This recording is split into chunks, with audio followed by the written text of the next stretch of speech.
I think that's a major pitfall that people fall into. And it goes right back to the maintenance thing of like, oh, do I just treat my pool when there's algae growing in it? It's like, no, you prevent it. But with health, for some reason, we've gotten in a state of if I feel good, I'm good. If it ain't broken, don't fix it. Yep. And in chiropractic, there's a saying of pain is the last thing to show up and the first thing to go. Last to show, first to go. And that is so true. Like if we take care of the body before there's symptoms, you are not only preventing problems, but you're living out in a way that's your optimal performance or your optimal potential. That's where we want to be. Like, why would you want anything less than that? I think that if we were to track this back as far as we could, to go see like where did that message get distorted, right? Because chiropractic started 1895. So if I'm thinking where did this message get messed up? I think that we can probably all agree that big pharma along the way has this place where they say, hey, no, don't worry about prevention. Don't worry about proactive care because you're fine. And then we know that we're not fine. But then once your health becomes not fine, don't worry, we're here with your magic pill. Yeah. So it's like, yes, the mindset has been messed up to say, well, hold on.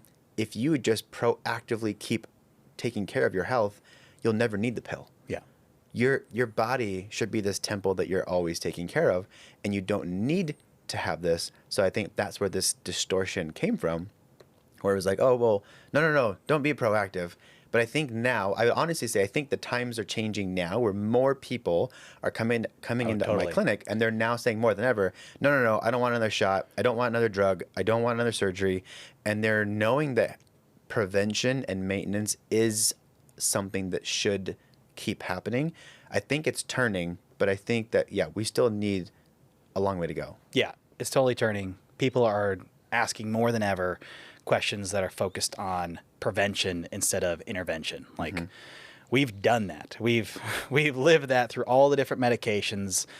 I think there's a couple of reasons why people have woken up to it, but yeah, I see the same thing. I have a question on this question would be, so if a patient were to come in and talk about, hey, yes, I know that there are things that I have to routinely do to keep my body healthy, with chiropractic specifically. So we recommend typically someone when they're maintaining, right? They're getting adjusted somewhere between once a week to twice a month, somewhere in there. Why, like, I know that we do this for my family, and I know you that this is what you do for your family, right? Authentically.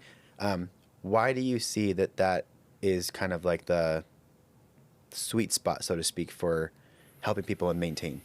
That's a great question. So there's some data to back this up. So they did a study in rabbits where they bound their legs for a certain period of time, and so they couldn't move. It's kind of a cruel experiment, but just follow this. So, and then they looked at the joints of those rabbits' legs, and they saw that within 14 days of a joint being immobilized, they started to see the beginning changes of arthritis. Right. So 2 weeks is not just because it's twice of 1 week. It's like, no, this is important. If you want to maintain and keep your spine from everybody decaying and getting worse and arthritic and stiff, then you can't let your joints be out of alignment for more than 14 days. That's where the 2 weeks come from. So that's a great maintenance level. Now, for somebody who has higher stress in their life or a more active lifestyle, and they want to be always improving, once a week is fantastic. Like that's where a lot of people live in the office, is getting adjusted weekly.